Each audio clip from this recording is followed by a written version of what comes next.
Now, millions of people in the northern Ethiopian region of Tigray are facing starvation, with the arrival of aid nowhere in sight, despite a truce agreed with the central government. Now, that's according to the rebels in the province. The United Nations, meanwhile, says more than 90% of the nearly 6 million people in Tigray still need food aid. Well, I've been speaking to Getachew Reda. He's the spokesman for the Tigray People's Liberation Front, or the TPLF. What we are facing is a situation where urban dwellers, generally be considered to be middle class and upper middle class residents, are facing starvation on a massive scale because of a systematic campaign on the part of the government in Addis Ababa, because there are no banking services, there are no electricity services, there are no telecom services, and people who would otherwise have helped themselves to whatever savings they have in their banks are not in a position to feed themselves because they don't have access to those basic amenities which people in other parts of the country would normally enjoy. So why then do you think, in your view, that no aid has arrived?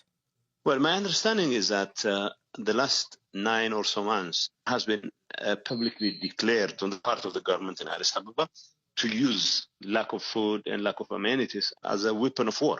We are hoping that since the last few weeks, where there have been back-channel communications and there have been at least efforts by the international community to bring its pressure to bear on the government in Addis Ababa, there was at least some kind of readiness on the part of the authorities in Addis Ababa to allow some humanitarian trucks to pass through, although the problem is not just about trucks, but about ensuring there is a system in place where there is an unfettered access to humanitarian aid. We're hoping, fingers crossed, that something of the sort would happen. But our understanding is that this has been part of a pattern, that they want to emasculate the people of Tigray into submission.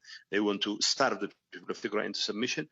I have no reason to believe that this is nothing other than the systematic campaign to starve the people of Tigray. Now, you're blaming the government in Addis Ababa, but Mr. Reda, there have also been allegations that your fighters, the TPLF rebels, have also been blocking aid. Our forces have never blocked aid. The very reason why they are fighting is simply because there has been a siege that is imposed on their people. To the extent that there is going to be something that is required of us or of our forces to facilitate aid, we have consistently declared our position to do so. So if they give us any particular reason why the presence of our forces is standing in the way, would be more than willing to do whatever action is necessary to address it. But unfortunately, despite the consistent claims that it is our forces, no truck whatsoever has moved from Samara, and no trucks have ever been given instructions to leave Samara. Right. For us to be blamed for standing in the way of progress, at least there should have been some sort of credible effort on the part of the government in Addis Ababa or their cohorts in Samara to at least give instructions for the trucks to start moving. That has never been the case. So why did you move your forces to the border with Ethiopia? We had to address security concerns in Afar. It has nothing to do with the movement of trucks. It had nothing to do with whatever claims that are being made and churned out by the authorities in Addis Ababa. Humanitarian aid convoys had been blocked almost a month before for such a claim was made.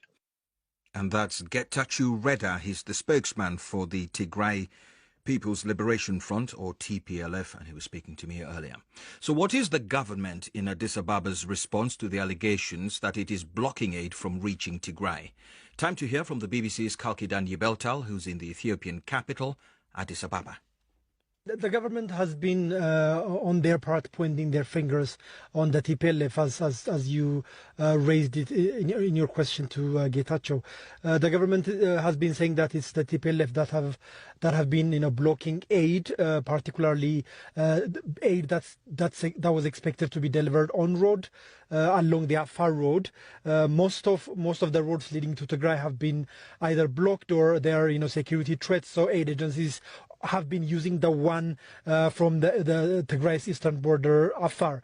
And when the fighting was reignited in that area, the government is saying that the TPLF forces are blocking that area and they're using that opportunity to put extra pressure on the government, accusing the government, saying that it blocked aid. But instead, it's the TPLF that's been blocking aid. But one thing that we must remember is that the issue of the blockade of aid is not new. It's not.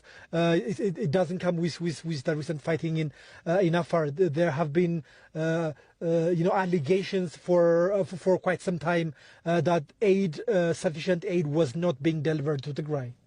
Yes, the issue of blocking aid may not be new, Kalkidan, but what's new in this situation is that there were pledges and commitments made by the government in Addis to say that they were going to allow a full, immediate and unfettered implementation to allow in precisely humanitarian aid. Yes, indeed. When the government announced that they were declaring a humanitarian truce, and when the rebel forces said that they would welcome that move, there were indeed hopes that things might accelerate in terms of providing aid to the people of Tigray. But there were also so many commentators that were cautiously optimistic because there were still so many things that were not discussed yet.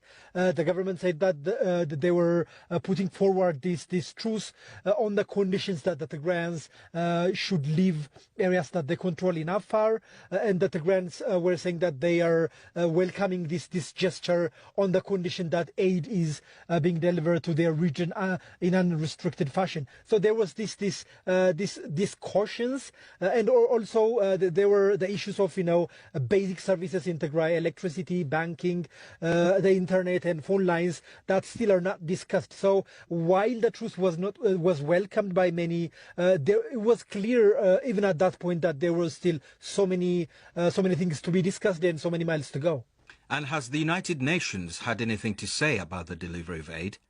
Well, the UN has been saying, UN and other aid agencies have for so long been saying that the government was implementing a sort of de facto blockade in that area. Right. But currently they have not said anything particularly in relation to these latest accusations after the truce was announced.